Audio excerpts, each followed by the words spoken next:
Usted sabe que hace unos cuantos años atrás tuvimos un enfrentamiento armado entre Inglaterra y Argentina. Y el Señor nos permitió, porque Londres es una capital mundial, usted va a encontrar gente de China, gente de India, multitudes, hay barrios enteros en Londres que parece que estuviera dentro de la India porque todos los carteles están escritos en hindi. Y el Señor nos permitió mandar un equipo misionero establecido allí en Londres y con esta visión de transformar, de llegar a todos, de todas las formas habidas y por haber, animarnos a hacer aquellas cosas que jamás habíamos hecho antes, meternos en los lugares que jamás nos habíamos metido antes. Este matrimonio se animó a meterse en el Parlamento británico. Y hoy, para hacerte la historia un poquito más corta, quiero decirte que tenemos un centro de oración donde una argentina es la pastora parlamentaria en el Parlamento británico y los días martes y jueves tenemos ministración allí, una vez por mes, un desayuno para las mujeres de los lores y de los parlamentarios. Así que el Señor, aún dentro del Parlamento británico, está haciendo cosas lindas con el pueblo de Dios latinoamericano. Amén. Y estas cosas están pasando. Nadie está inventando la rueda, porque lo que el Espíritu Santo está levantando aquí en distintas partes de Latinoamérica, también lo está haciendo en algunos lugares de Asia, en algunos lugares de África. Es un mover de Dios. Pero uno de los propósitos de este seminario, aparte luego de preguntas y participación que vamos a tener un poquito más adelante, es animarnos a mirar con los ojos de Dios y tener las expectativas de Dios. Que Dios no está limitado a pastores, Dios no está limitado a un consejo pastoral, Dios no está limitado a tener recursos financieros. Dios en su soberanía quiere moverse con todos, a través de todos, de todo tipo de gente, para llegar a todos. Amén. Y ustedes vieron en un momento una foto, un grupo de chicos orando y ministrando aquí en aquel entonces era el presidente de Argentina, Néstor Kirchner. Y recuerdo que varios pastores queríamos ir a ministrarle al nuevo presidente, pero no daba audiencia a nadie, ni a la curia, ni al arzobispado, ni a los pastores, ni a nadie. Así que nos pusimos a orar y dijimos, Señor, ¿cómo vamos a ministrar a este hombre? Pero siempre desde nuestra lente del liderazgo evangélico. Nosotros los pastores tenemos una palabra de Dios. Y mientras orábamos, el Señor otra vez nos movió un poquito el piso, diciéndonos, ¿y por qué tienen que ser ustedes? ¿Y si yo quiero usar a los niños? Así que en medio de la oración nos vino un sentir de aprovechar las fechas claves de un país, las fechas claves de una ciudad. Puede ser el aniversario, Día del Padre, Día de los Niños, Día de la Familia, las celebraciones claves que tiene cada país y cada ciudad. Así que el primer domingo de agosto nosotros en Argentina tenemos el Día del Niño. Y el Señor nos puso en el corazón de utilizar esta fecha para el viernes anterior, vísperas del Día del Niño, que un grupo de niños escribieran cartas al presidente, fueran con sus cartas en la mano, y pudieran ministrar como un regalo del Día del Niño, de los niños, al presidente de la Nación. Ese día, 350, 360 niños, acompañados algunos por maestros de escuela dominical o por sus papás, un día de semana, un viernes al mediodía, se llegaron hasta la Casa Rosada y comenzaron con su cartita en la mano a extender sus manos hacia adentro para bendecir a todas las autoridades. Le habíamos mandado una notita al gobierno y nos habían contestado en protocolo, nos habían dicho el presidente gustosamente lo recibiría, pero lo que acontece es que debido a su abultada agenda y bla bla, lo que ya sabemos, ¿no? Así que nos dijeron que algún subsecretario de algún subsecretario de algún secretario probablemente iba a recibir las cartitas de los niños.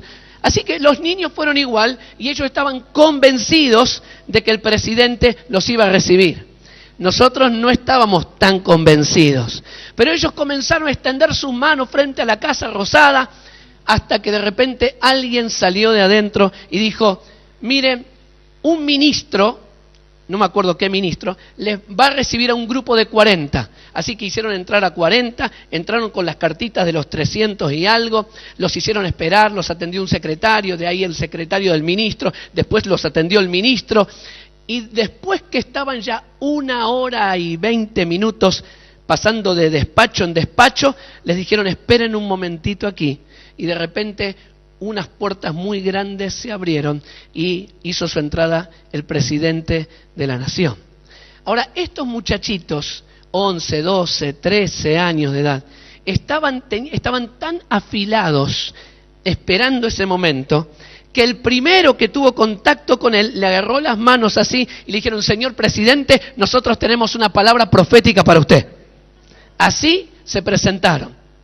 Y comenzaron a hablar, le impusieron las manos, le ministraron sanidad interior, le hablaron sobre el perdón que él tenía que hacer para tal o cual persona.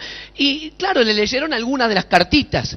Y señor presidente, yo me llamo Pepita, no sé, tengo 9 años. Lo que yo quiero decirle es que estamos orando por usted. Y si usted se arrepiente de sus pecados, el Señor lo va a perdonar de todos sus pecados y usted le va a poder conocer. Y entonces el presidente ya comenzaba a poner el dedito acá en el cuello de la camisa, ¿no? Tan interesante. Y cuando yo estaba de viaje y dije, Señor, me sacaste, no me permitiste estar con el presidente y me mostraste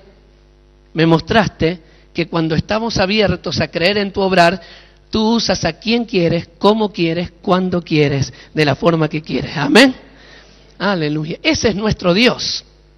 Así que cuando nosotros esperamos producir transformación en una sociedad, desde una sola plataforma, comenzamos a construir a veces estas torres de Babel. Ya estoy terminando el saludo y entro en el mensaje. Este es el saludo introductorio.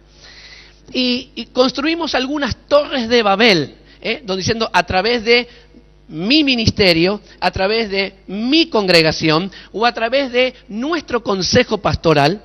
Y quiero decirte que cuando me toca viajar por muchas naciones y ver el obrar de Dios, parece que Dios no le entrega los derechos de autor, el copyright, no se lo entrega a nadie. A nadie. Es solamente el Espíritu Santo el que se queda con los derechos de autor. Y usa al Señor a una persona, usa a una congregación, usa a un consejo pastoral, usa a algún ministerio específico, traductores de la Biblia, algún ministerio enfocado en una tarea específica, una comunidad, un ministerio homogéneo, usa a fraternidades, usa a las confederaciones de iglesias, usa ministerios internacionales, redes internacionales como COICOM, COMIBAM, Misiones Mundiales, y el Señor se vale de esto, de ese, de aquello, simultáneamente. ¿Puede decirlo conmigo? ¿Otra vez? Porque Dios es un Dios simultáneo. Nosotros generalmente tenemos un pensamiento lineal. Nosotros interpretamos la Biblia como, bueno, primero Jerusalén, una vez terminadito, paquetito, todo cerradito y completito, Jerusalén, luego vamos a Judea y después vamos a Samaria, y después cuando está todo terminado, ahí vamos hasta los confines de la tierra. Pero el original de Hechos 1 dice, tanto en Jerusalén como en toda Judea, en Samaria y hasta lo último de la tierra. O sea, Señor, yo quiero alcanzar a don José, el carnicero de la esquina, y a Ching Won Chong Chong, allá en la China. Con esa visión y ese corazón simultáneo. Y el Señor lo hace con este y con aquel. Había uno que predicaba y los discípulos le dijeron, Señor, a ese se lo impedimos, le prohibimos que predicara porque no era miembro del consejo pastoral. ¿Te acordás? Y Jesús le dijo, ¿por qué le van a impedir? Así que Dios es soberano y levanta estas expresiones simultáneamente para que ninguno se apropie de lo que solo le pertenece a Él. Y nos lleva a un camino de unidad voluntaria. La verdadera unidad es la que me cuesta a mí. La verdadera unidad yo la voy a probar si abrimos un lugar como este que te mostramos frente al Parlamento, y si estamos dispuestos a abrir nuestro corazón para que otras expresiones del cuerpo de Cristo también lo aprovechen y lo usen para la extensión del reino. La unidad cuesta. La unidad es mucho más que 10 iglesias, bueno, hagamos un poquito cada una. La unidad, más que convocar, la unidad busca servir. ¿Cómo te puedo dar, ayudar, bendecir, facilitar, abrir las puertas? Y cuesta. Así que cuando estamos dispuestos a promover a otros, a abrir puertas para otros, no solamente para nuestros propios ministerios, también abrimos la puerta para que un mover de transformación venga sobre nuestras ciudades. ¿Amén? Punto 1. No. El Señor mira a las naciones y a las ciudades como si fueran personas y las llama por su nombre.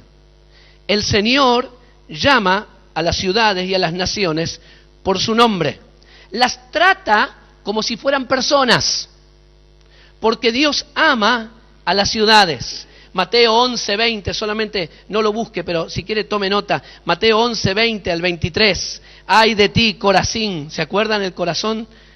Ay de Jesús. Betsaida, derramando el corazón por Capernaum. En el capítulo 23 de Mateo, Jerusalén, Jerusalén, que matas a tus profetas y apedreas. ¿Cuántas veces quise juntarte como la gallina a sus polluelos y no quisiste? Cuando vemos en libros como Amós, capítulo 1 y 2, las palabras tan personales hacia Damasco, Gaza, Tiro, Edom, Amón, Moab, Judá, Israel, hay un corazón de Dios. Cuando vemos la palabra en Apocalipsis capítulo 2 y 3 hacia Éfeso, Esmirna, Pérgamo, Tiatira, es un trato de una palabra de Dios como si fueran personas, como si fueran personas. Esa compasión que Dios ponía y quería poner en Jonás cuando estaba también, ¿se acuerdan ustedes? En Nínive. Y Jonás era justiciero, él quería ver, sácate, aniquilado todo. Quería ver cumplida la palabra de Dios. Y Dios le tenía que decir, Jonasito, Jonasito, no me voy a compadecer yo de esta ciudad. Los tenía contados, 120.000 habitantes, que para aquel entonces era enorme. La gran ciudad de Nínive, dice Dios. Sus 120.000 habitantes que no saben, no se dan cuenta entre izquierda y derecha. Y sus muchos animales. ¡Wow! Un Dios de compasión. Hace algunos años, ustedes se acordarán que tuvimos una crisis muy grande, una catástrofe, mejor dicho, que fue el incendio de una discoteca llamada Cromañón, donde muchos de nuestros jóvenes murieron. Yo estaba en la costa en ese momento, había tenido contacto previo, antes de eso, con el intendente de Buenos Aires llamado Aníbal Ibarra. Y cuando vi la noticia, me enojé tanto, estaba tan indignado. Y casi que mi oración era, Señor, que tu juicio venga y que tu ira venga, porque mírelo, estos gobernantes que no sirven para nada. Que yo quería casi como un paredón de fusilamiento, y la justicia de Dios. Y me vino, no sé, lo de Eliseo, ¿viste? Cuando decían calvo, calvo, y le agarró toda la... ¿no? Y yo quería juicio, quería justicia, este hombre que no se fijó y que permitió, y mira lo que hizo, ahora se reúne con los empresarios de las discos, antes de estar con los padres de las víctimas. Yo estaba enfurecido. Y el Señor me dio una palabra, en mi enojo, en mi justicia propia, el Señor me dio una palabra para el intendente de Buenos Aires.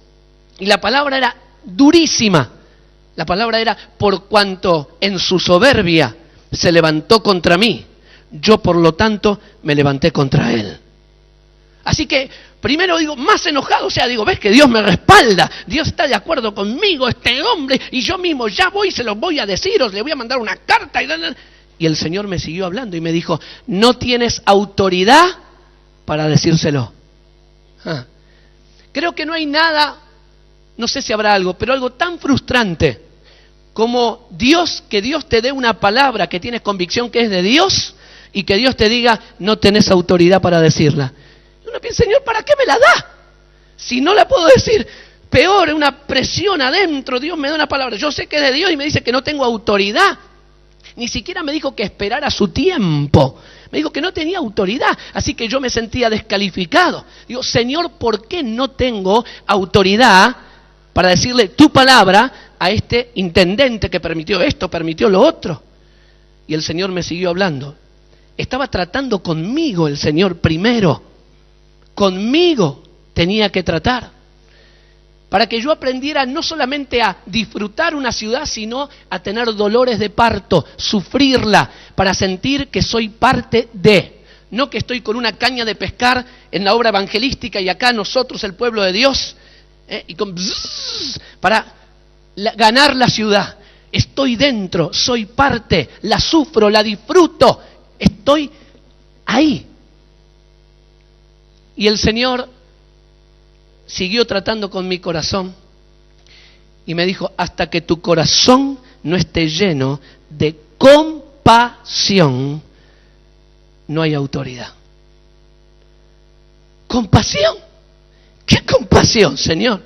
Compasión en otro momento, compasión si él tuviera un cáncer, compasión si... pero compasión después de lo que... Dígame, usted no pensa... Dígame que tengo razón, por lo menos usted.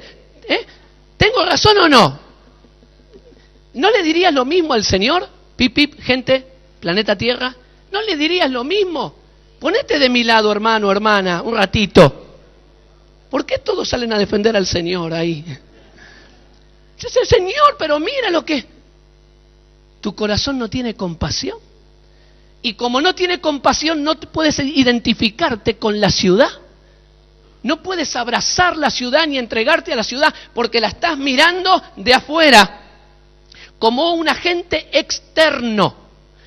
¿Usted se acuerda cuando el profeta Eliseo, para resucitar al nene que se había muerto, le mandó al criado con el bastón y no pasaba nada? Y tuvo que ir él y ponerse ahí mano con mano, cara con cara. Se tuvo que identificar, se tuvo que hacer vulnerable para que el chico resucitara. ¿Se acuerda? A menos que nosotros no tengamos este corazón derramado, entregado, siendo parte, lleno de compasión por la nación en la que estamos, en la cual vivimos, en la ciudad de la cual somos parte, no tendremos autoridad transformacional. ¿Amén? ¿Amén? Así que el Señor tenía que tratar conmigo, sacarme mi orgullo, mi justicia, mi aspecto así profético, que yo, sácate en la palabra y llevarme primero un corazón compasivo. Así comencé a orar. Señor, te pido por este hombre. Comencé a orar por los familiares de las víctimas, por todo. Pero el Señor me llevaba a orar por el alcalde, por el intendente de Buenos Aires. Y la verdad, yo no quería orar por él. No quería orar por él. Me pasó lo mismo con el presidente Menem. No quería orar por él. Y el Señor me lo pone en el mismo avión. Así que yo estaba con este intendente y orando por él. Y el Señor comenzó, mientras quebrantaba mis criterios, mis razones, mi orgullo, mi justicia propia, mi corazón de a poquito se comenzó a llenar de compasión. ¿Y sabes? Cuando en esos días el corazón se llenó de compasión, el Señor me levantó la banderita, luz verde, ahora podés soltar la palabra. Y solté la palabra, públicamente. Y una congresista del mismo partido, del alcalde, del intendente de Buenos Aires, me llama, me dice, quiero ir a verlo, pastor. Y vino el Centro Nacional de Oración. Y me dice, dígame, esto que usted dijo de nuestro intendente, ¿se animaría a decírselo en la cara? Imagínese, la palabra era, por cuanto en tu soberbia te levantaste contra mí, yo por lo tanto me levanté contra ti. Y yo le digo, sí, yo se lo diría, pero no tuve oportunidad, él está muy ocupado, ¿qué me va a recibir? Y menos para decirle algo así, ¿qué me va a recibir? Y entonces ella me dijo, deme un segundito. Marcó en su celular y me dice, ¿usted puede venir ahora? Y el Centro Nacional de Oración estaba a media cuadra, 50 metros de la oficina del intendente. Digo, sí, podemos. Bueno, vamos ahora, él nos está esperando. Entramos a su oficina, la diputada se puso a servir café, me presentó, bueno, nos habíamos conocido, pero nos introdujo nuevamente con el intendente y nos sentamos así, a 1 metro uno de otro. Y ahora era el momento de la verdad. ¿Sabe que si queremos transformar, haceme acordar que vuelvo a lo de Ibarra porque yo me disperso, es la hora de la siesta esta. Si queremos nosotros realmente producir transformaciones, tendremos que entrar en la dimensión también de lo sobrenatural.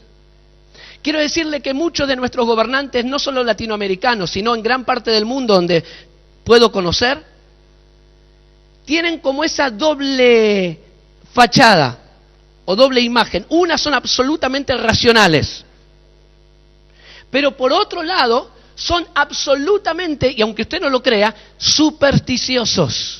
Hoy tenemos jueces de nuestra Corte Suprema de Justicia en Argentina que si hay una tormenta y se suspende un vuelo, llaman a su medium, tic, tic, tic, tic, tic, y le preguntan a ver si está bien que tomen el próximo vuelo de Aerolíneas Argentinas hoy.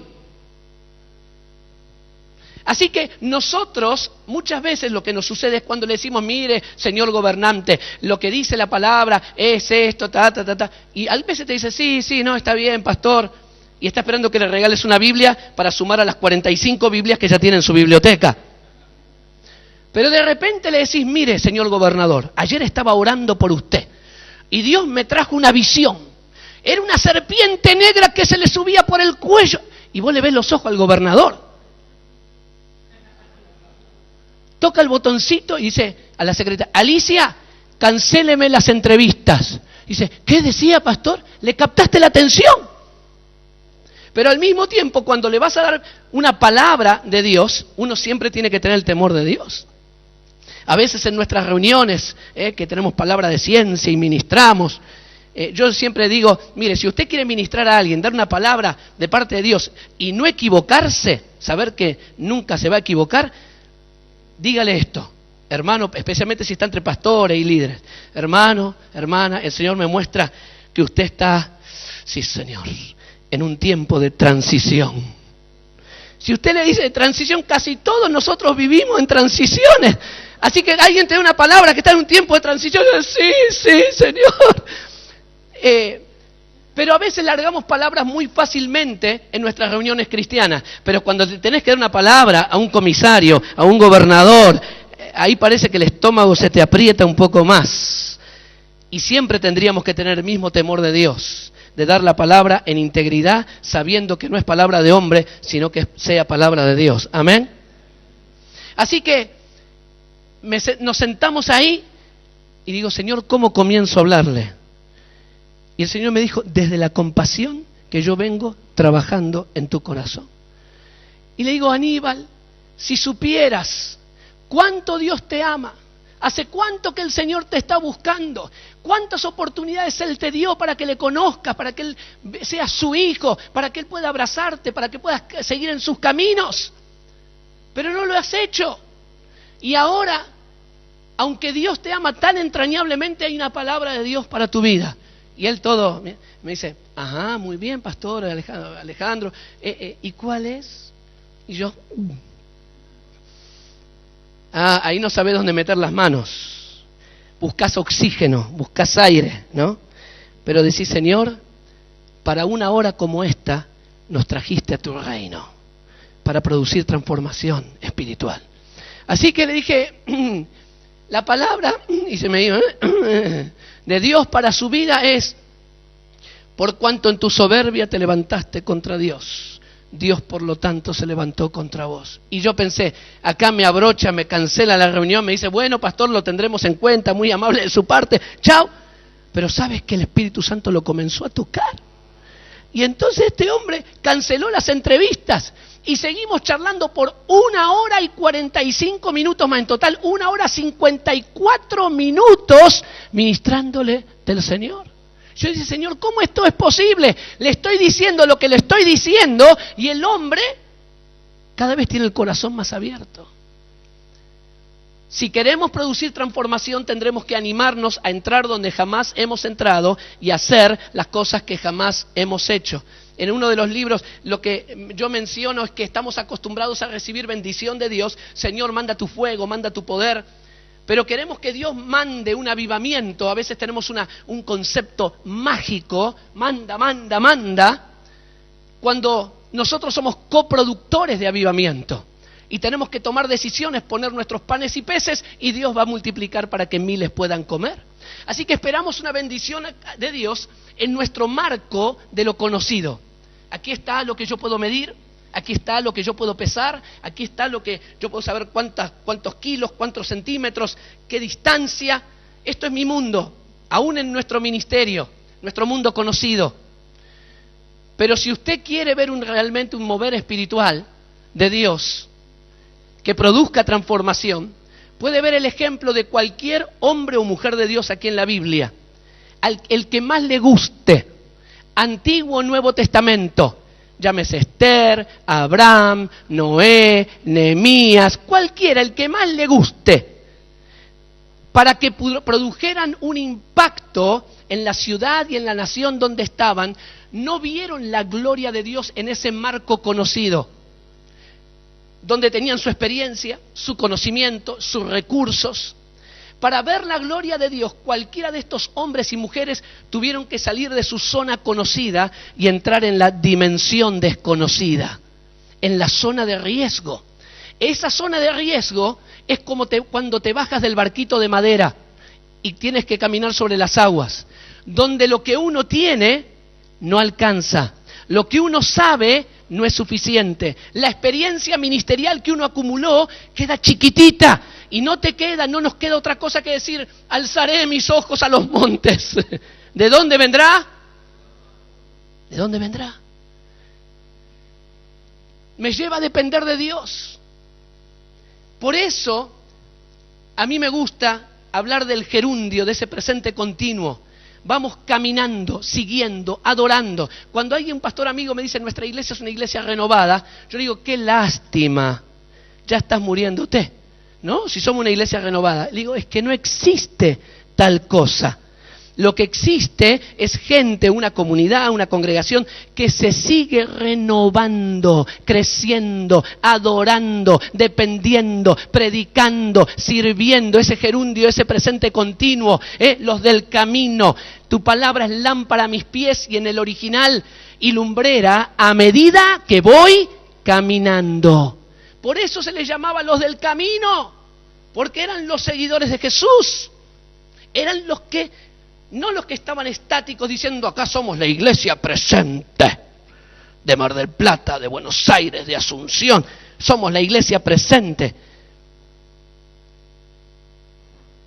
Presencia evangélica, escúcheme bien, presencia evangélica no garantiza transformación espiritual.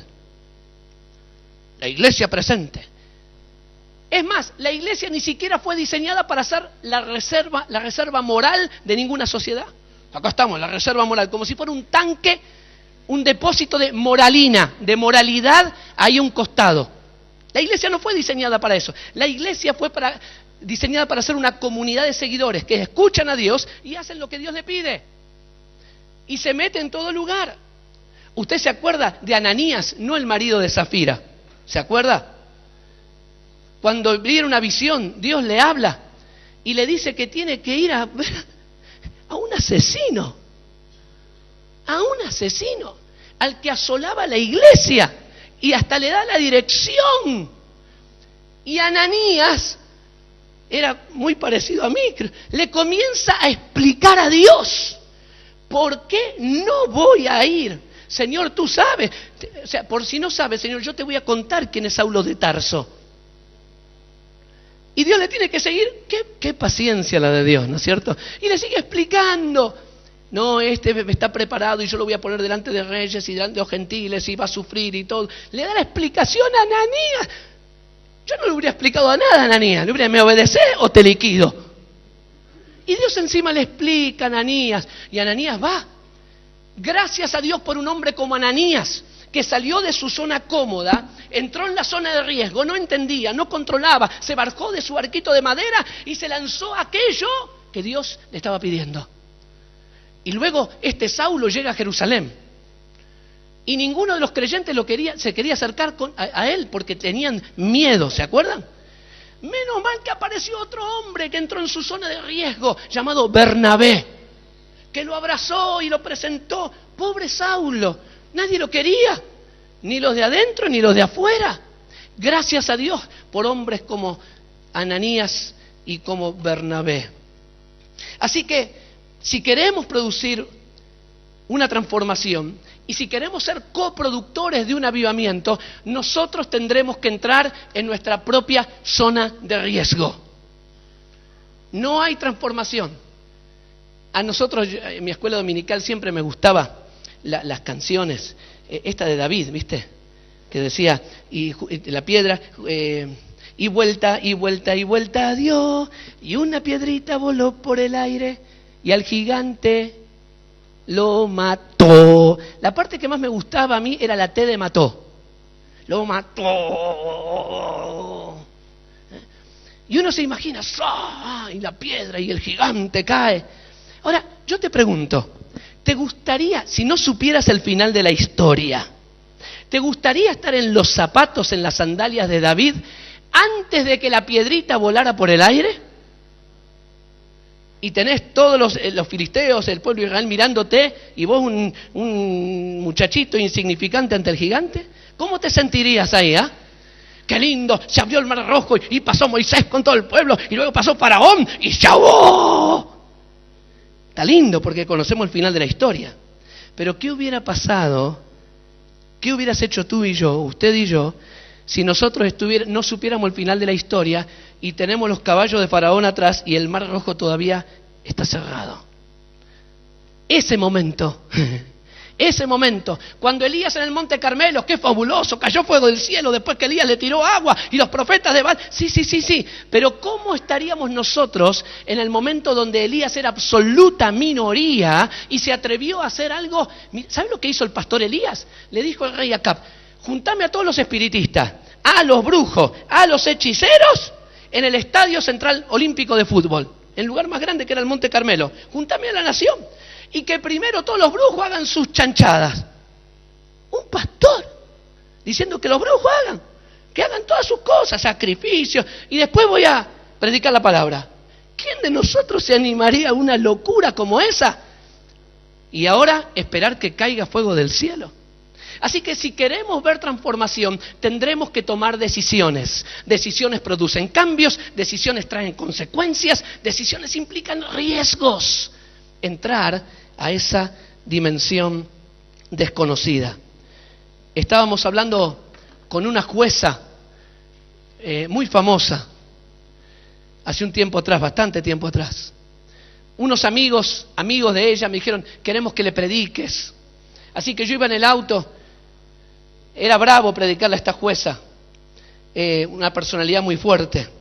Y yo iba en el auto manejando y digo, Señor, ¿qué le digo? ¿Qué le digo? ¿Qué le digo? ¿Qué le digo? Y el Señor me trajo una palabra. Así que llegamos al despacho de la jueza, ahí estaba hablando con sus amigos, y de repente esta mujer se gira hacia mí y hace así, bueno, pastor, me clava los ojos de ella en los míos y me dice, bueno, pastor, ¿de qué hablamos ahora? Y yo, otra vez, digo, ay, mire, doctora, señora jueza, su señoría, yo venía manejando en el auto, conduciendo, y le pregunté a Dios, ¿qué le tenía que decir a usted? Y le dije, le pregunté a Dios, ¿cómo Dios la veía a usted?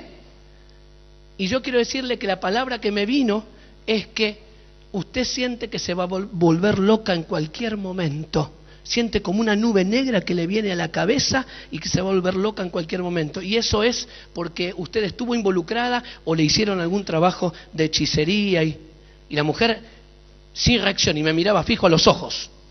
Y yo temblaba por adentro, Señor. Pasaron 10 segundos que parecían 10 horas. Yo estaba, Señor, ¿y si me equivoqué? La voz del enemigo, ¿eh? Te equivocaste. Y de repente la mujer me dice, eso mismo exactamente es lo que me pasa, así me siento. Y ahí me agrandé. Si yo le decía que las vacas volaban, ella me creía. Yo me levanté, le impuse las manos, le oré, le profeticé. Y la mujer estaba ahí, quebrantada. Dije, Señor, yo quiero aprender a esta altura de mi vida, seguir aprendiendo y seguir caminando sobre las aguas, escuchando la voz del Señor y obedeciendo, siguiendo sus expectativas. Amén. En todas las esferas de la sociedad. La transformación comienza con una transformación individual, luego se amplía el círculo a una transformación funcional. Estamos... ok. Cuidado, claro, gracias. La transformación individual, lo que yo soy, por eso predicamos el Evangelio, por eso le entregamos nuestra vida a Jesús y le seguimos siguiendo cada día. Luego se extiende a una transformación funcional, se refiere a lo que yo hago, lo que la gente hace. Queremos que los cristianos, empresarios, abogados, docentes, sirvan al Señor en ese campo a la manera de Dios. Y esa transformación funcional se extiende luego a una transformación estructural. Esto quiere decir que si soy un docente, una maestra, un maestro, profesor de una escuela o ligado a la educación, no solamente Cristo viva en mi vida, sino que yo también en mi función refleje la gloria de Cristo. Y no solamente eso, sino también que yo pueda tener esa visión de transformar los contenidos, los programas educativos de mi nación. O sea que el Señor me preparó, me dio elementos para poder influenciar en toda esa gama, en todo ese ramo donde Dios me puso, desde lo individual, lo que soy, lo funcional, lo que hago, y lo estructural, que es el ambiente en el cual me muevo. Así que el Señor nos quiere extender esta visión. Ahora déjeme poner un pequeño paréntesis para que usted nos siga mirando y pensando, ¿para qué habrá traído este Gold Essence? Nosotros hemos tomado, y yo lo tengo en mi vocabulario evangélico, palabras como vamos a conquistar los medios de comunicación para Cristo. Vamos a conquistar Hollywood. Vamos a conquistar las artes, vamos a conquistar la educación, vamos a conquistar. ¿Cuántos escucharon o han dicho esta expresión, vamos a conquistar para Cristo? A ver. Vamos, honestos. Yo lo he dicho, pero infinidad de veces. Y hoy digo, hasta de vez en cuando, todavía se me escapa. Pero la verdad es que nosotros arrastramos un concepto de conquista, de poder, de jerarquía, por la cultura que hemos heredado, en la cual hemos crecido. Fuimos conquistados, ¿sí o no? Así que ahora, como estamos en Jesús, nosotros queremos conquistar todo. Queremos conquistar el poder político, queremos conquistar la ciencia, la tecnología, el comercio, la industria, conquistadores. Déjeme decirle, hermano, que la verdad que cuando hay conquistadores, las cosas se comienzan a torcer. Porque junto con la conquista aparece una palabrita o una expresión que es espíritu de control. Me adueño y quiero controlar. Pero ¿sabe? El Señor nos llamó a ser como esto, algo parecido a esto. A ver, esto es perfume, ¿no? Desodorante de ambiente. Disfrutalo los que están acá, más o menos. A ver, ¿se suena bien? Pomelo parece. ¿Cómo? ¿Se siente a los que están acá? Agárralo, vamos, agárralo. ¿Cuánto mide? ¿Cuánto pesa? ¿De dónde hasta dónde llega? ¿Lo podés ver? Ahora, ¿lo podés sentir, sí o no? Esto está presente. Está marcando un ambiente diferente. Es influencia. No la influencia política, que influencia y yo te tuerzo el brazo, te estoy influenciando. No, influencia. La presencia de Dios, el aroma de su presencia, sus principios, su palabra, van llenándolo todo, ya con su fragancia. Entonces no tenemos necesidad de sentarnos a negociar, como religiones oficiales en muchos países han negociado, diciendo, a ver, ¿cuántos ponemos nosotros? ¿Cuántos ponen ustedes? Y que si nos dan este subsidio para la iglesia, sea cual fuere la iglesia, entonces nosotros le damos... Eso se llama poder, lo mencionamos en el otro taller, transaccional. Es una transacción. Yo te doy lo que usted quiere y usted me da lo que a mí me conviene. Así que una mano lava la otra y las dos lavan la cara, hoy por ti, mañana por mí. El toma y daca. Usted sabe que el diablo intentó eso con Jesús. Si te postras, intentó y lo hizo esto con Eva. Si comes, tus ojos serán abiertos y serás como Dios. Ahí el general Naamán, ¿se acuerdan cuando le ofreció regalos al profeta Eliseo? Y Eliseo le dijo que no. Pero Eliseo tenía un anciano de la iglesia que vio todo lo que el general Naamán se llevaba de vuelta, todos los diezmos, el dinero, los regalos. Y una vez que se fue de la casa del profeta, el Giesi lo fue corriendo. Y le dijo, bueno, es que vamos a tener una convención celular y tenemos un congreso y vamos a recibir pastores. Y Naamán, claro, tomalo. ¿Te acordás la historia, no? Y el profeta le dijo, ¿qué te crees, que no estaba mi espíritu ahí? Así que la lepra que salió del general Naamán, le dijo al anciano de la iglesia, digo, ahora se te pega a ti. Porque tenía este espíritu transaccional, de negociación, buscando el poder evangélico. Por eso dijimos hace unos minutos que la presencia y el poder evangélico no garantizan transformación. Porque casi me aprieto para acá. Ahí vamos a tener un problema. La transformación tiene que ver por cuánto de Cristo yo puedo influenciar, puede fluir a la educación, a las artes, al gobierno. No por cuántos diputados tenemos. Gloria a Dios que un día tengamos muchos diputados, presidente evangélico. Pero le aseguro que aunque tengamos presidente evangélico y en algunos países donde ya lo hemos tenido, Señor, a veces decimos en Argentina decimos el que se quema con leche, eso está en Proverbios 14. El que se quema con leche ve una vaca y llora, porque se quemó con leche.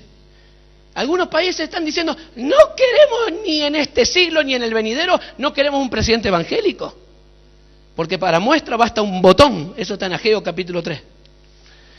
Y nos quemamos, porque la solución no es uno que ocupe el poder. Lo que sí tendría que ser es mucha gente, llamados por Dios, metiéndose en todas las áreas. Hoy si me dan a elegir si prefiero un alcalde evangélico o 10 consejeros, 10 concejales, no sé cómo se dirá en tu país, cristianos, yo digo, antes que un alcalde prefiero 10 consejeros, porque son los que van llenando todo.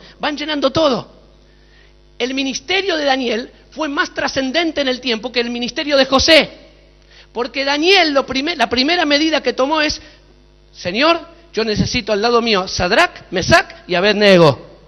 Formó equipo, fue algo plural, no buscó su propia posición, buscó responder a la expectativa de Dios. Y eso en todas las esferas de la sociedad. Avísame por favor a las 4. ¿Son? Dame 2 minutos más entonces, porque quiero abrir algunas preguntas y lo demás lo voy diciendo. Trato de decirlo en medio de las preguntas. Gracias. Así que la compasión, la intercesión, la revelación son factores trascendentales para hacer aquellas cosas que Dios puso en nuestro corazón. Por eso que no es tanto la conquista, sino que es influencia. Es como este sobrecito, que no sé si alguien tiene uñas así para abrirlo. ¿Se anima a abrirlo? A ver. Y aunque parece lindo, lo que está dentro no es muy sabroso que digamos. Dígame cuando lo pudo abrir. Nosotros somos esa como levadura que leuda la masa, ese fermento. Ahí bien, ahí alguien y si no, pegale nomás ahí está. Ahora, esto dicen, me lo dieron por lo menos como levadura. ¿Te gustaría? Huélelo, ¿te gustaría comer esto? A ver. No es muy atractivo, ¿no? Levadura que leuda la masa. Ahora, hermanas que están aquí, perdón, y hermanos que cocinan, quiero preguntarte, ¿cómo te das cuenta que la levadura hizo su trabajo? Cuando la masa se transforma, ¿sí o no? Fermenta y cambia su tamaño, tiene otra dimensión. Ahora, una vez que la masa leudó, alguno de ustedes ha intentado decir, ay, miren, me arrepentí de haber puesto la levadura. Ya leudó, ¿no? Y dice, ahora la voy a sacar, la levadura. ¿Puedes hacerlo? Ya no puedes, porque ya leudó. No está la levadura separada de la masa. La masa y levadura son una sola cosa. Dios nos llamó a nosotros ser leudantes de la masa. Y por otro lado, por eso Jesús le decía, cuídense de la levadura de los fariseos, de los argumentos y enseñanzas. Así que el Señor nos llamó como iglesia a hacer perfume, a hacer levadura, para meternos, salar, iluminar y transformar. No necesariamente conquistar. Escúcheme, las religiones, sea cual fuera, los países árabes eran plenamente desarrollados, europeos eran bárbaros, brutos, pero cuando el poder religioso tomó control de la educación, llevó a cada una de esas naciones, no importa qué religión, las hizo retrógradas, las hizo atrasar. Si usted veía Canadá, la francesa y la Canadá inglesa, década del 60, la Canadá francesa, la educación estaba controlada por la Iglesia Católica Apostólica Romana, controlada. Había una enormidad de diferencia entre la iglesia, entre el desarrollo de la Canadá francesa y la Canadá inglesa. Luego se fue gradualmente emparejando, porque la religión no fue diseñada por Dios para tener poder y control, sino para llenarlo todo, llenarlo todo, llenarlo todo. Influencia. Amén. Mire, digo un puntito más y abro a preguntas o comentarios. Este es un tiempo muy especial, donde se están abriendo puertas en toda Latinoamérica como nunca se abrieron. Yo veo lo que está pasando en Centroamérica, cuando voy a Brasil, a muchas partes de nuestros países latinos, aún en África lo que está pasando, que hay cosas son tremendas. ¿Sabe? Hay puertas que se abren que no siempre es Dios el que las abre. Había un rey que quería la viña de Nabot y se la quería comprar. Y este hombrecito le dijo, no te la puedo vender, señor rey, porque es mi herencia. No la puedo vender. El rey Acab se deprimió, se acostó, era medio también así, depresivo. Y Jezabel, su mujer, le dijo, ¿quién lleva los pantalones acá? ¿Quién es el rey? Déjame que yo me encargo. Ella mandó cartas a los ancianos y les dijo, hagan una gran asamblea, una gran reunión. Llamen a Nabot y pónganlo en lugar alto, el reverendísimo Nabot. Y una vez que lo levantan, ahí le ponen algunas personas que dicen que lo calumnian, dice este maldijo y después lo apedrean y luego nos apoderamos de su herencia. Una de las estrategias del enemigo es hacértela creer.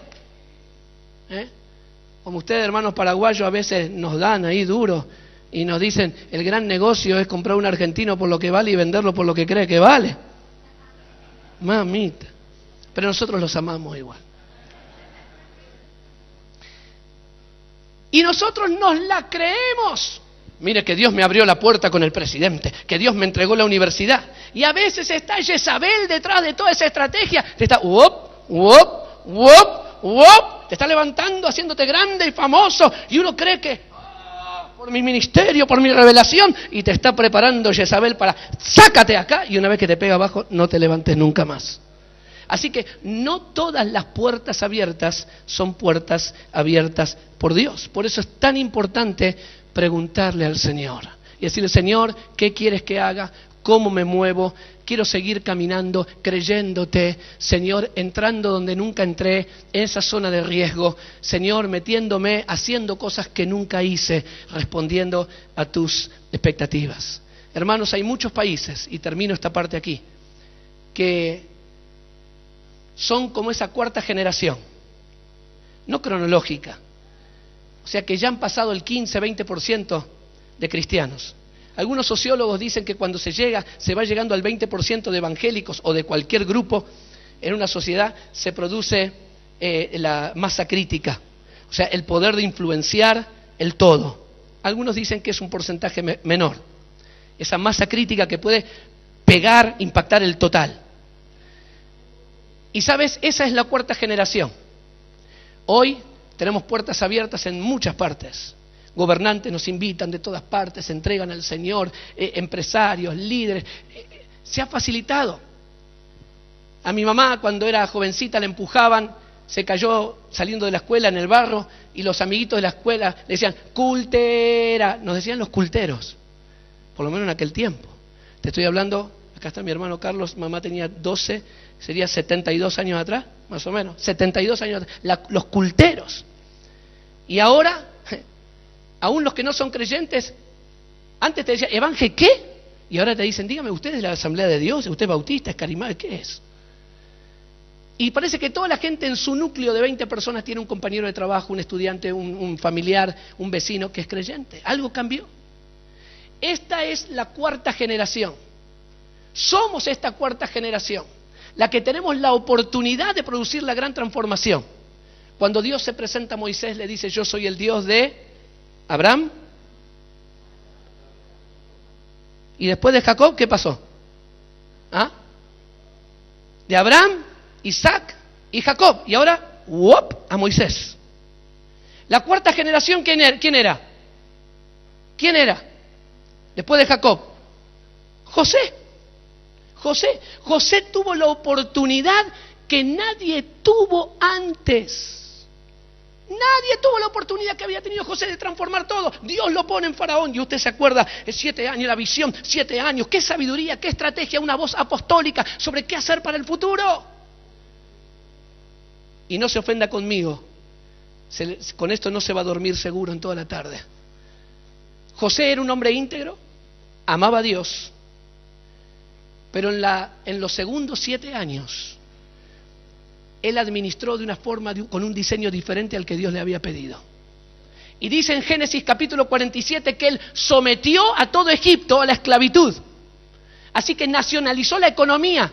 En otras palabras, antes de los 14 años de José, la gente tenía su autito, su chacrita, tenía su propiedad privada. Después de los 14 años de José no tenía nada propio.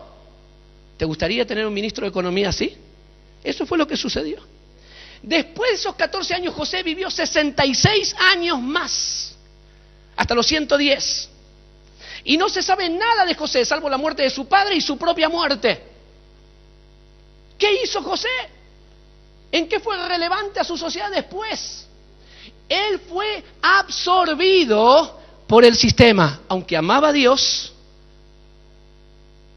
y era íntegro. No se corrompió, pero fue absorbido. Podríamos seguir en esta cosa. Me encanta cuando se arman estos silencios, las caras de ustedes. Me encanta. Léalo bien y póngalo en un contexto actual. Hermanos, tenemos una oportunidad tremenda de marcar una diferencia. Una tremenda diferencia. Si estamos dispuestos a escuchar a Dios, entrar en nuestra zona de riesgo y ser, no el poder religioso alternativo, sino la levadura que leuda y el perfume de Cristo metido en la sociedad. Amén. Gloria a Dios. Muy bien. Yo cambio el micrófono si hay preguntas en estos minutos que nos quedan. Muchas gracias. La mano, por favor, acá mi hermana. Y después, mientras contesto, que haya otra mano, así nuestra hermana le alcanza el micrófono. Sí, mi hermana. Sí, buenas tardes. ¿Cómo está organizado el Centro Nacional de Oración? ¿Cuántas horas se abren todos los días? ¿Y quiénes están ahí en general? Los primeros 6 años era externo. O sea, no teníamos nadie viviendo allí. O sea que tenía un horario de oficina, lunes a viernes, de 9 a 18. Estaba al lado de la Catedral Metropolitana y los dueños eran el arzobispado. Así que fue un milagro que Dios nos puso ahí por 6 años. Tenía un horario muy limitado, así que era como si fuera una oficina en horario así comercial. Sí, ahora, desde noviembre a esta parte nos mudamos frente al Parlamento. Los balcones sobre el mismo Parlamento, es un piso entero, no tenemos límite de horario y tenemos un equipo de misioneros viviendo allí, un matrimonio y 5 hermanas que tienen una parte de vivienda al fondo. Así que podemos hacer reuniones a la noche, a veces reuniones también los sábados, pero el horario generalmente es de 10 a 19 y lo que se hace allí, tenemos diferentes temas de intercesión, tenemos como viste allí fotos de todos los gobernantes, hay reuniones de artistas, de oración por los artistas, de oración por los gobernantes, de oración por sindicalistas, por la iglesia perseguida, por la evangelización mundial, hay cenas misioneras, se invita a los que hacen protestas sociales frente al Parlamento, las madres del dolor, las madres de lucha contra la droga, se las invita a subir, se habla con ellas, se les ministra, así que hay por lo menos unas 15 actividades diferentes, pero hay muchos grupos de intercesores que van allí enfocados en diferentes temas, y también la evangelización de toda esa área, de todos los que trabajan allí en la zona, ¿no? ¿Ah?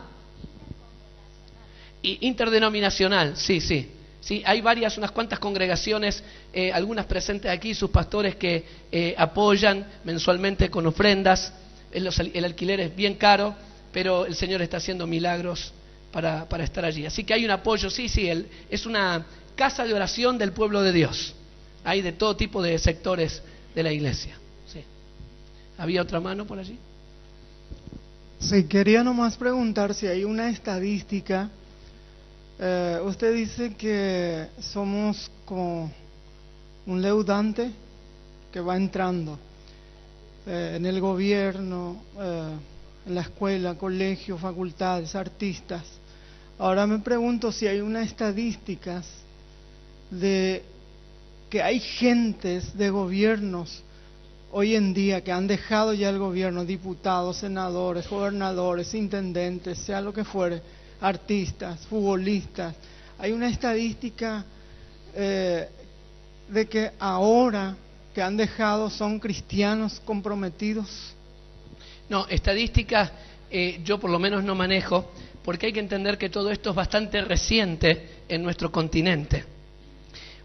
El rol de la iglesia hacia el poder político, estamos recién aprendiendo a relacionarnos y no caer en las trampas de seducción, de transacción. Así que, por otro lado, son muy poquitos creyentes en áreas de influencia clave que tienen trayectoria de años con el Señor. Algunos que ya eran creyentes están entrando como misioneros a la política, a las artes, a la educación, a áreas claves de influencia, pero no hay mucho todavía. Algunos cuando se retiran, algunos eran creyentes y se apartaron, y cuando terminan su función pública o ya no están tanto en las cámaras de televisión, ahí es como tienen un retorno más hacia el Señor, ¿no? Perdieron las luces, la alfombra roja, entonces están más humildes, más quebrantaditos, y ahí vuelven. Pero hasta donde yo sé, no hay estadísticas importantes en ningún país. Es una etapa nueva que estamos entrando. Muchos de nosotros, cuando se convertía un actor, alguien famoso, lo traíamos a nuestra iglesia y era un problema, porque todos los hermanitos, si era un actor famoso, todas las hermanitas y a veces hermanitos de la iglesia, ¡ay, un autógrafo!, en medio de la alabanza. Entonces, y si era un político, un funcionario, le entregaban los papelitos, me consigue esto, me consigue lo otro. Estamos aprendiendo y como iglesia también tendremos que madurar y entender que esa gente también necesita ser ministrada y hay que dejarlos que sean ministrados tranquilos, ¿no? Sin que le estemos encima. Pero no hay mucha estadística todavía. ¿Sí? Sí, allá. Le muestre la mano a mi hermana mientras estamos contestando la pregunta, sí. Allá creo que hay otra mano atrás. Acérquese, mi hermana, usted que la mano creo que se levantó atrás, sí.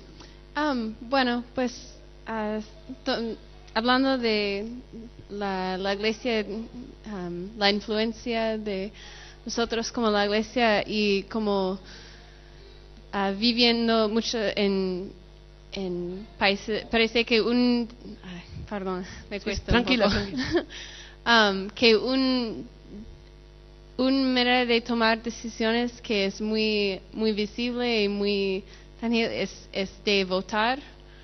Y entonces yo lo que escucho mucho de otros cristianos es, por ejemplo, si hay un político que dice que está cristiano, evangelio, y otro que no, que decide votar por lo que dice que es cristiana y que ni importa como tanto que ni miran a los policías que tienen los dos. Entonces, ¿qué piensas que si hay si uno es cristiano, si hay que votar por eso, o si hay circunstancias en que capaz que es mejor votar a otro. ¿Qué piensas?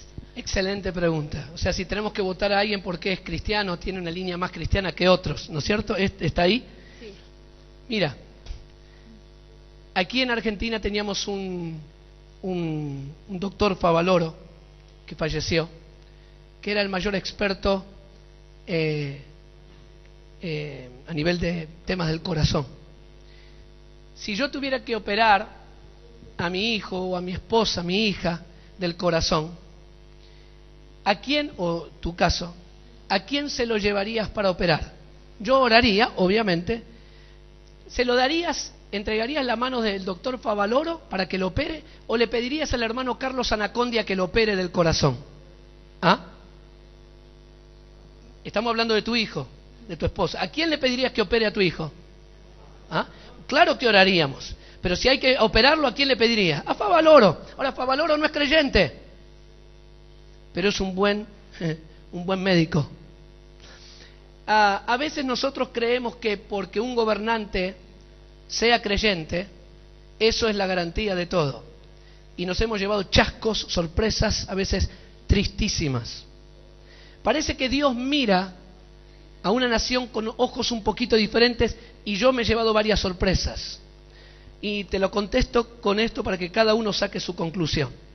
No siempre un candidato a presidente, gobernador, con una plataforma de valores cristianos, es la persona que Dios va a apoyar.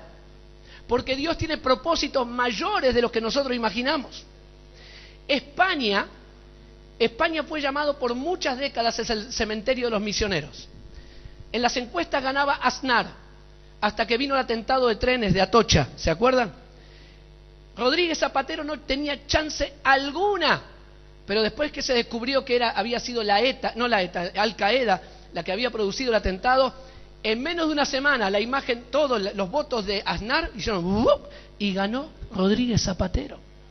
Yo estaba predicando la conferencia de las Asambleas de Dios en Madrid unos días antes, y el Señor me puso en el corazón que venía un tiempo de apertura, un tiempo de gracia, un tiempo de bendición para que la iglesia salga a las calles. Pasó el atentado, gana Rodríguez Zapatero, vuelvo a España y los pastores me dicen, pero usted, la palabra que dio es controvertida. Si este hombre es pro aborto, Rodríguez Zapatero, pro todo, la inmoralidad. Y usted nos dijo de parte del Señor que iba a haber una bendición y todo eso. ¿Cómo se explica? Digo, la verdad que yo no sé. Pero parece que Dios sabe. Ahora, este hombre lo que dijo fue algo así, para resumirlo. Pues hasta ahora había solo un grupo religioso que tenía la televisión, pues ahora vale, todos los credos tendrán la misma oportunidad. Así que tú pones televisión española domingo a la mañana y vas a encontrar por primera vez en la historia un pastor evangélico predicando. Luis Palau fue a hacer una campaña y le dieron un lugar extraordinario hace unos años allí en Madrid. Se abrió inesperadamente. Claro que hay inmoralidad, claro, pero es la tremenda oportunidad para el pueblo de Dios para que sea luz. Escúcheme, Jesús, las 3 veces que habló más duro, no lo habló contra los políticos corruptos. Las 3 veces que habló más duro, lo habló contra el poder religioso. Y la atadura más terrible sobre una nación es la atadura de la religiosidad. Y España estaba bajo esta atadura de esta religiosidad. Así que yo puedo decir, yo me identifico más con el pensamiento de tal candidato, lo puedo decir. Pero de ahí a que sea el que Dios va a permitir que suba, es otra historia. Así que realmente lo que yo tendría que hacer es orar, decir, Señor, ¿a quién voto? Más allá de que piense igual que yo. Porque hay propósitos que Dios tiene con las naciones. Dios diciendo, Ciro, mi siervo. Ciro era terrible, de siervo de Dios no tenía nada, pero sirvió a los propósitos de Dios. No sé si contesto mucho tu pregunta, pero una cosa es nuestros criterios y otra cosa tiene que ver con el reloj de Dios y lo que Dios quiere hacer en esa nación. ¿Tenemos tiempo para una pregunta más? A ver. Sí. ¿Había otra pregunta ya? No. Levante la mano ahora o calle para siempre, que va a ser una pregunta, porque nos quedan... Ok, aquí y aquí y listo. No sé si es apto para esto, pero hay una pregunta que se nos hizo a nosotros allá en Paraguay. nos dice así: hablan bien, cantan bien, oran bien, predican bien, pero ¿qué hacen por la sociedad? Esa es la pregunta que tengo. Bueno, muchos alcaldes e intendentes nos han dicho lo mismo. Nosotros esta semana pasada hicimos una campaña de 3 días, junto con el gobierno de la ciudad y la policía, una campaña de tránsito, donde los creyentes hicieron la publicidad, la pagó el gobierno, empapeló toda la ciudad y salimos a las calles para concientizar a la gente que hay que bajar la tasa de 8.000 muertos por año en tránsito, en accidentes de tránsito que tiene Argentina. La iglesia estaba movilizada. Ahora hicimos un proyecto, los pastores de Zárate, está mi hermano Gómez por ahí, allá está. Hicimos un proyecto, él nos ayudó y le puso una redacción muy linda, que las ciudades, una ciudad y el gobernador de toda la provincia de Buenos Aires está pidiéndonos la aplicación de este proyecto, que es la guarda nocturna de menores, que menores de 18 años, después de las 12 de la noche, los padres son responsables por lo que hacen los menores en la vía pública. Es un proyecto más complejo, pero si la iglesia no se mueve, se muere. Si no nos movilizamos, nos fosilizamos. Y nosotros tenemos que estar, como dijimos en el video, como iglesia tenemos que estar donde está la gente. Donde está la gente. Donde está la gente. En Jerusalén, y termino la pregunta con esto, el lugar más emblemático se llamaba el Pórtico de Salomón. Era como un paseo de compras, cubierto, con techo pero sin paredes, las columnas. Ahí es donde Jesús sacó a los cambistas. Allí, después que el cojo de nacimiento fue sanado, en la puerta del templo, la hermosa, se movió, no sé cómo, pero en algún momento se movió con Pedro y Juan, dice que todo el pueblo se agolpó para ver lo que había sucedido en el Pórtico de Salomón. La iglesia estaba en el lugar clave, anotate esto, lugar clave, en el momento clave y tocando también personas claves. Algunas de estas cosas están en el librito, viendo las oportunidades que Dios da, los espacios vacíos donde nadie se mete y el sentido de urgencia. Señor, queremos estar allí. Así que es nuestra decisión de estar para adentro o estar para afuera. Y los demás lo van a ver. Sí. Bueno, ¿qué tal? Soy Martín. Yo quería, no sé si me voy a poder explicar bien, pero quiero saber, porque creo que ya el movimiento COICOM es como un despertar para todos, ¿no?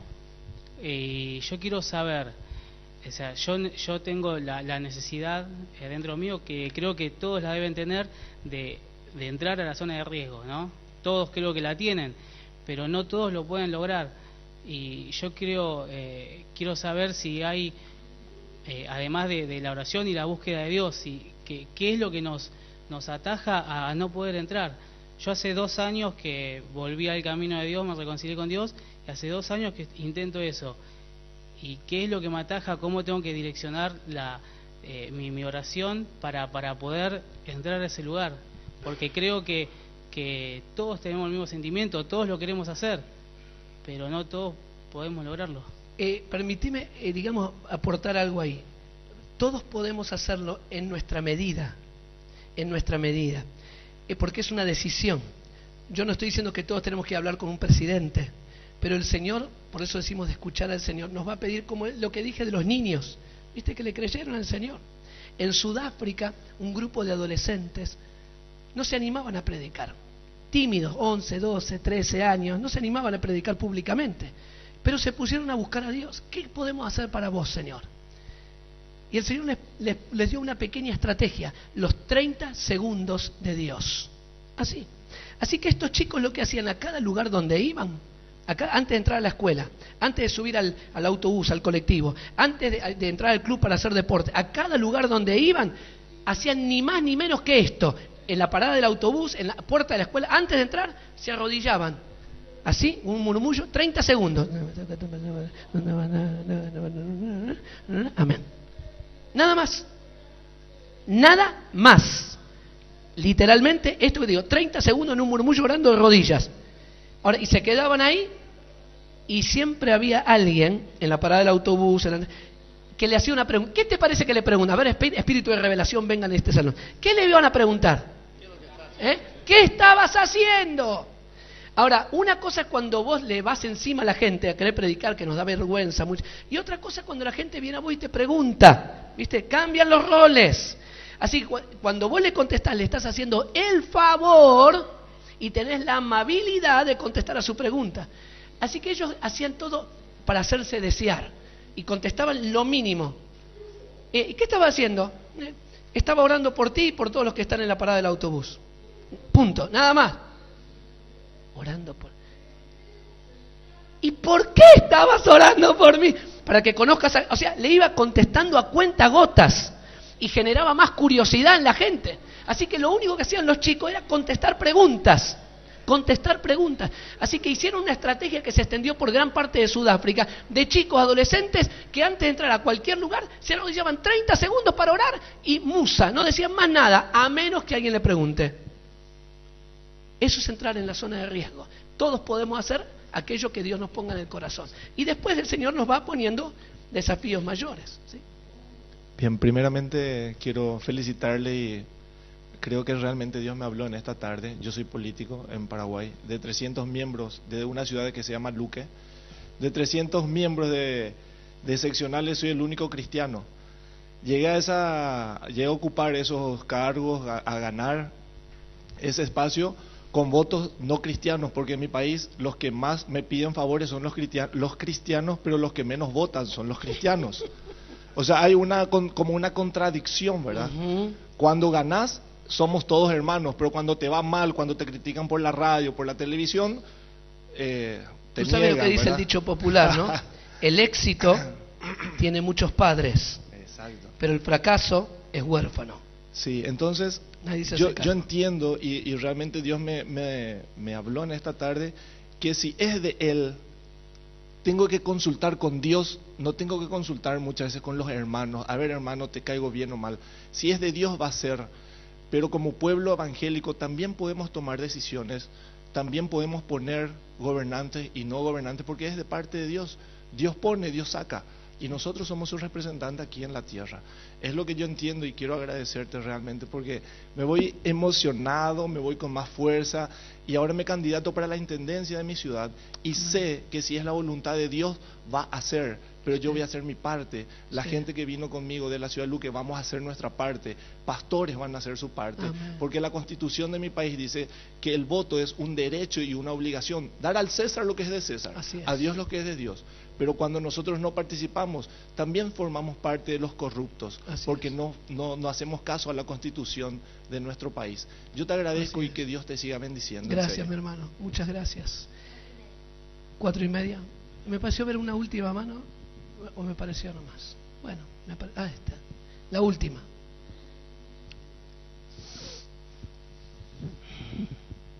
Buenas tardes, estoy también de Paraguay.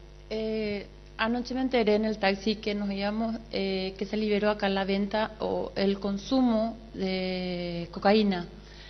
Es también la política, o sea, están queriendo hacerlo también en Paraguay. ¿Cuál es la actitud de la iglesia en cuanto a esto, verdad?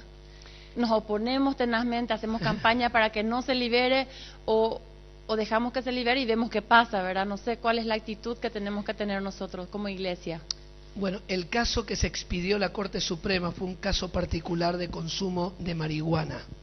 Lo que sucede es que al expedirse la Corte Suprema, eso genera un precedente para que otros jueces den sentencia sobre campos mucho más amplios de consumo. El error, la ley tiene muchos aspectos.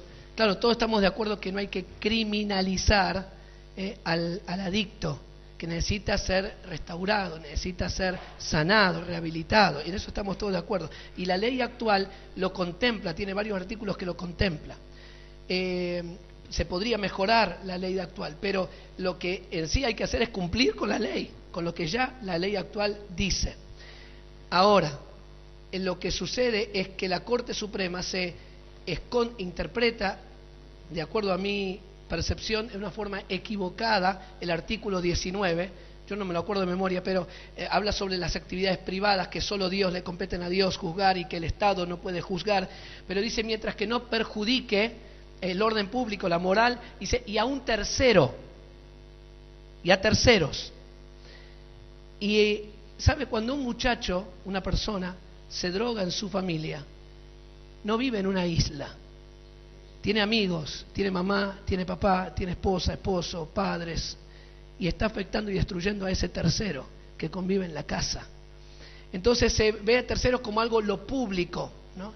Y después ese sale y mata y roba, se accidenta, mata a otros con su auto o con la moto, lo que fuera, como vemos todos los días.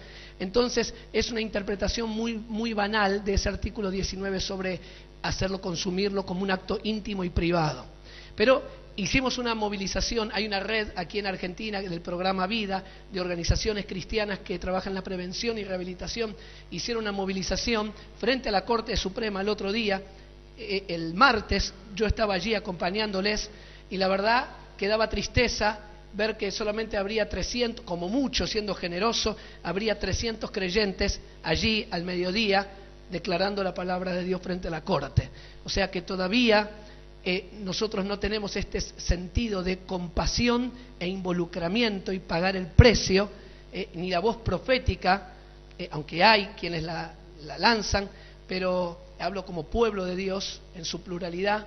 No, es algo todavía muy poco desarrollado en Argentina y en la mayoría de nuestros países. Pero obviamente nosotros hablamos con el entonces presidente Kirchner sobre esto, que donde los programas del Estado tenían un 4% de capacidad rehabilitante, la Iglesia Evangélica como comunidad de fe, en las granjas, en las congregaciones, tenía un piso de rehabilitación de más del 50%. Entonces, hay puertas que se están abriendo en relación al Estado, pero todavía es un proceso muy lento, porque ellos entienden que esto es todo médico, y nosotros entendemos, partimos de una plataforma espiritual y pastoral, con el apoyo de profesionales también, pero que tiene que haber decisiones. El muchacho no nació adicto, tuvo que tomar decisiones para llegar a eso, y luego se transformó en un enfermo. Entonces, nosotros hacemos mucho énfasis sobre la responsabilidad personal, y estamos en un proceso de cambio. Pongámonos de pie, por favor.